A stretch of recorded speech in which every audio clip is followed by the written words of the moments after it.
मंच पर हमारे साथ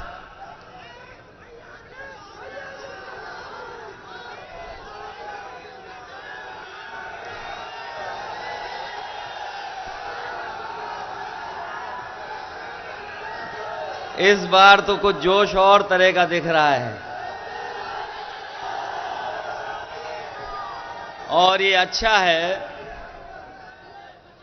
कि पीलीभीत का चुनाव पहले चरण में ही है और पहले चरण में ही हम लोग खुशखबरी सुनने जा रहे हैं।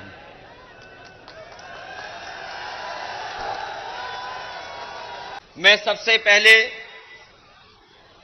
इस विधानसभा और पूरे पीलीभीत से आए हुए अपने सभी कार्यकर्ताओं का बहुत बहुत धन्यवाद और आभार प्रकट करता हूं। ये पहले चरण का चुनाव होने जा रहा है। पीलीभीत में बड़े बड़े नेता आ चुके हैं। देश के बड़े बड़े नेता आकर के अपनी बात कह चुके हैं और लखनऊ वाले तो और घबराए हुए हैं। पीलीभीत का नाम सुनते ही उनका चेहरा पीला हो जा रहा है।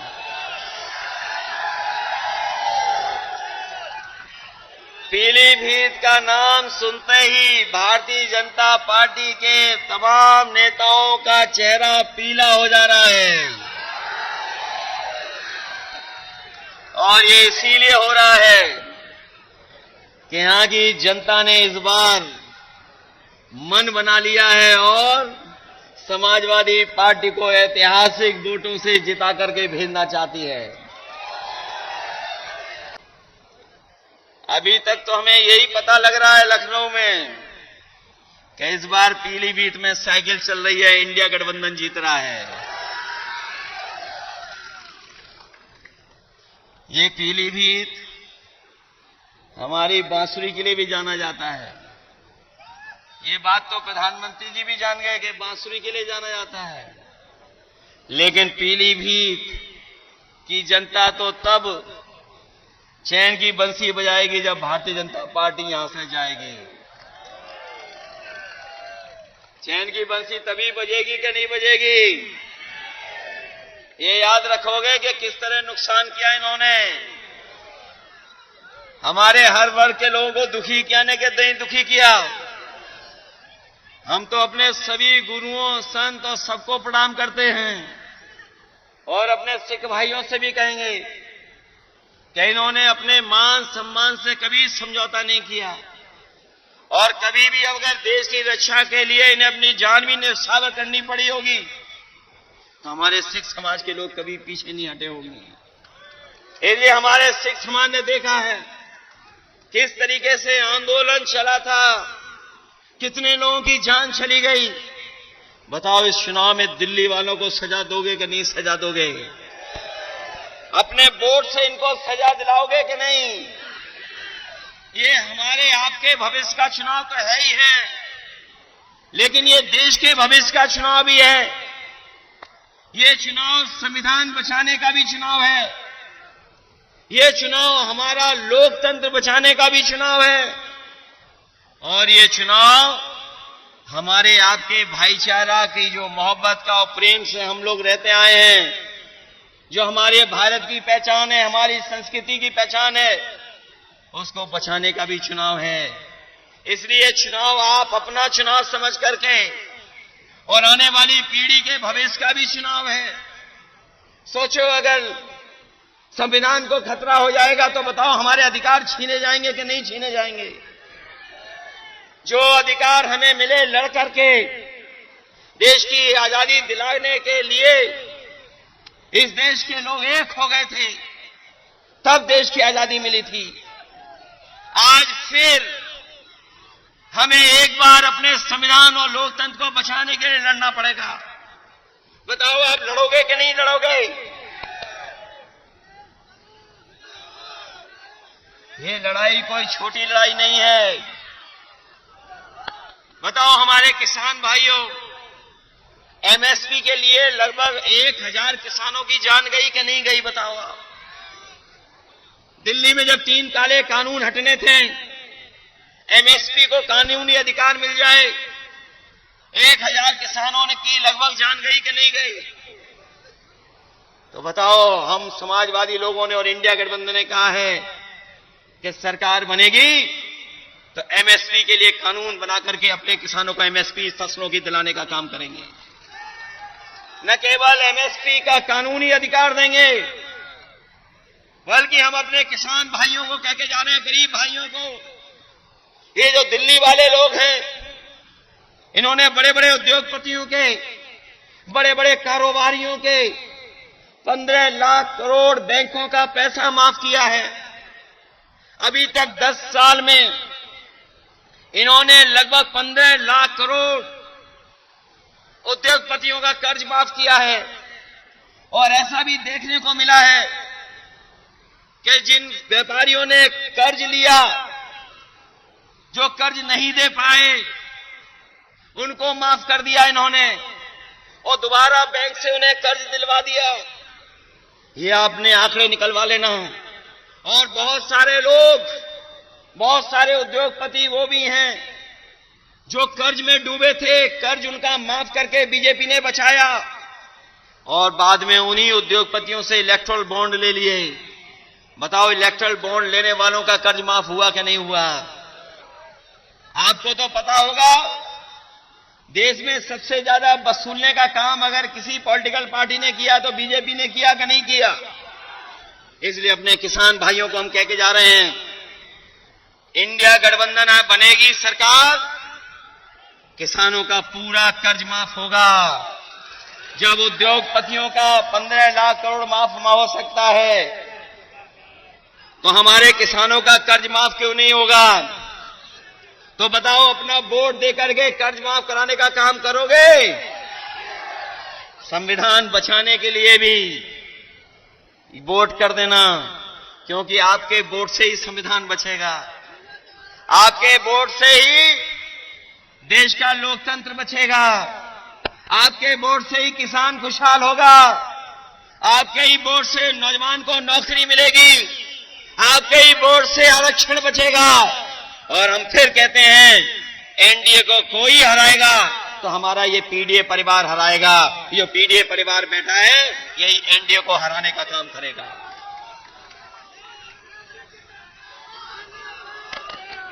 वैसे तो हमारे साथी घर घर जा रहे होंगे वोट मांगने के लिए। वैसे तो हमारे कार्यकर्ता गांव गांव जा रहे होंगे वोट मांगने। बताओ, गांव गांव जाओगे वोट मांगने कि नहीं जाओगे? हर घर वोट मांगने जाओगे कि नहीं जाओगे? हमारा आपसे निवेदन है, हमारा आपसे अपील है, हमारी आपसे प्रार्थना है। बताओ, भारतीय जनता पार्टी का जो लूट और झूठ का प्रचार है, उसका घर घर प्रचार करके बताने का काम करोगे कि नहीं करोगे? बताओ, बीजेपी झूठ बोलती है कि नहीं बोलती है? इलेक्ट्रल बॉन्ड से लूट की है कि नहीं की है? तो ये झूठ और लूट का प्रचार करोगे घर घर के नहीं करोगे? और अपने वोट से लोकतंत्र को बचाओगे? ये हमारे देश के प्रधानमंत्री कैसे हैं? ये कहते हैं ये इंडिया गठबंधन नहीं है। कौन सा गठबंधन है? क्या कहते हैं? इंडिया गठबंधन का क्या कहते हैं? बताओ, जिन्हें इंडिया कहने में ही शर्म आती हो। ये इंडिया गठबंधन है, ये इंडिया गठबंधन नहीं है। बताओ, हमें बीजेपी को ये भी सिखाना पड़ रहा है। हमारे गठबंधन की जो INDIA है, ये इंडी नहीं है, ये इंडिया गठबंधन है। और ये इंडियाई गठबंधन है जो पीडीए परिवार को साथ लेकर के एनडीए का मुकाबला कर रहा है। और हम कह के जा रहे हैं, जो कह रहे हैं 400 पार, इस बार यूपी से जाएंगे हार। ये 400 पार नहीं, ये 400 हारने जा रहे हैं। और अगर ये 400 जीत रहे होते तो बताओ इतने घबराए हुए होते ये घबराए हुए हैं कि नहीं घबराए हुए हैं? और इसलिए घबराए हुए हैं कि दिल्ली के मुख्यमंत्री को जेल भेज दिया, झारखंड के मुख्यमंत्री जी को जेल भेज दिया। बताओ जेल भेज दिया कि नहीं भेजा है? और अगर 400 पार हो रहे होते तो सब ऐरे गहरे नत्थू खैरों को अपनी पार्टी में शामिल कर रहे हैं। अभी सुनने में आया है बरेली में कोई माफिया को भी शामिल कर लिया, जिनको ये महाराष्ट्र में भ्रष्टाचारी कहते थे। बताओ इन्होंने अपनी पार्टी में ले लिया कि नहीं ले लिया? जो इन्हें दिन रात गाली देते थे उन्हें ले लिया कि नहीं ले लिया अपने साथ? उत्तर प्रदेश में भी ऐसे कई दल थे, सुबह से शाम तक बहुत बुरा भला कहते थे बीजेपी को। और हमारे नौजवान तो जानते होंगे यूट्यूब चलाना, सोशल मीडिया पे समय गुजारना जानते हैं। इनके जरा पुराने वीडियो निकाल लो, बताओ कितना बुरा भला बीजेपी को कहते थे। और दुख तो इस बात का है कि हमारे प्रेस के लोग भी चुप हैं, क्योंकि प्रेस के लोगों को भी दाना मिल जाता है, तो जैसा दाना वैसा इनका गाना। बताओ है कि नहीं है? इलेक्ट्रोल बॉन्ड पे कोई बहस नहीं।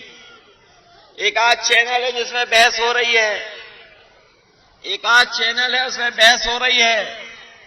जब आपके साथ ये भी नहीं है और जो यूट्यूबर साथ हैं उनको बैन लगा रहे हैं, कभी झूठा मुकदमा लगा देते हैं। हमारे पत्रकार साथी भी अगर सच दिखाना चाहेंगे, अगर दिन में सच दिखाया तो रात में इनके पास पुलिस पहुंच जाती है। बताओ पहुंच जाती है कि नहीं पहुंच जाती है? देखो हमारे प्रेस के लोग भी सहमत हैं हमसे। ये हालत पैदा हो गई है, इसलिए सावधान रहोगे कि नहीं रहोगे? सावधान। अपना बूथ बचाओगे कि नहीं बचाओगे? प्रचार करोगे झूठ का क्या नहीं करोगे? बीजेपी के झूठ का और बीजेपी की लूट को बताओगे कि नहीं बताओगे? बीजेपी की यही पहचान है, झूठ और लूट। इसके अलावा इन्होंने कुछ नहीं किया। पिछले 10 साल में केवल झूठ बोला है और लूटने का काम किया है। इनको बताओ हराओगे चुनाव में कि नहीं हराओगे? इसलिए ये मौका मिला है हम सबको, हम आपको सबको मौका मिला है लोकतंत्र बचाने का, लोकतंत्र के साथ साथ संविधान बचाने का, और साथ साथ अपने अन्याय से मुकाबला करने का। ये बीजेपी के लोग पूरे उत्तर प्रदेश और देश को पीछे ले जा रहे हैं। लोग कहते हैं कि हम दुनिया में कहां पहुंच गए हैं, लेकिन अगर दुनिया की गरीबी के पैरामीटर्स अगर हम देखें तो गरीबी में हम कई देश जो हमारे पड़ोसी उनसे भी नीचे जा रहे हैं। हम महंगाई में भी उन देशों के मुकाबले पीछे चले गए, बेरोजगारी में भी पीछे चले गए, और दुनिया में सबसे ज्यादा कर्ज अगर किसी देश के ऊपर है तो वो भारत पर है। बताओ अगर कर्ज वाला देश होगा तो क्या दुनिया में हमारा पहचान बनेगी क्या? इसलिए आपको सोचना होगा, इस देश को बचाने के लिए आपको करना पड़ेगा। इसीलिए मैं आप सबसे अपील और निवेदन करने आया हूं कि समाजवादी पार्टी के एक मजबूत प्रत्याशी हैं भगवत सिंह गंगवार, इनकी मदद करने का काम करना है। बताओ इनके पक्ष में समीकरण है कि नहीं है? ये अग्निवीर और पेपर लीक वाले नौजवान हमारी बूथ पे मदद करने का काम करना है। बताओ करोगे कि नहीं करोगे? इस पीलीभीत में न इलाज मिल रहा है, न दवाइयां हैं, और जो व्यवस्था समाजवादियों ने बनाई थी एम्बुलेंस की, वो एम्बुलेंस की व्यवस्था भी खत्म कर दी, और पुलिस को 100 नंबर वाली गाड़ी दी थी।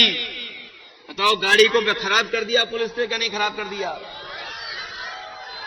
और 100 से कौन सा नंबर कर दिया? इन्हें लगा इनका भी रेट बढ़ गया तो इन्होंने भी रेट बढ़ा लिया। बताओ रेट बढ़ा लिया कि नहीं बढ़ा लिया? इसलिए ऐसे लोगों के खिलाफ मतदान करोगे तभी जाकर के हमारा लोकतंत्र बचेगा। इन्हीं शब्दों के साथ मैं आए हुए सभी लोगों का बहुत बहुत धन्यवाद देता हूं। आए हुए किसान भाइयों का धन्यवाद देता हूं, आए हुए नौजवानों का धन्यवाद देता हूं। मुझे पूरा भरोसा है कि आप सब लोग मिलकर के इस देश को बचाने का काम करेंगे, लोकतंत्र को बचाने का काम करेंगे, संविधान को बचाने का काम करेंगे। और जो मैंने आपसे निवेदन किया है कि बीजेपी की जो पहचान बन गई है लूट की और झूठ की, उसको घर पहुंचाने का काम करना। जिस समय आप घर घर पहुंचा देंगे, आपका प्रत्याशी और समाजवादी पार्टी अपने आप ऐतिहासिक वोटों से जीत करके जाएगी। इन्हीं शब्दों के साथ हम आपका धन्यवाद देते हैं। हम कई अपने प्रतिष्ठित और सम्मानित लोगों को देख रहे हैं, हमें उम्मीद है उनका भी हम लोगों को आशीर्वाद मिलता रहेगा और आशीर्वाद हम लोगों के वोट के माध्यम से दे देना, यही सबसे बड़ी जीत होगी। जो लोग उत्तर प्रदेश में आए हैं 14 में, वो 24 में जा रहे हैं। जब विदाई हो तो पीलीभीत से भी बड़ी धूमधाम से विदाई हो इन लोगों की, लाखों वोटों से हरा करके भेज देना। आप सबका बहुत बहुत धन्यवाद और बहुत बहुत आभार प्रकट करता हूं।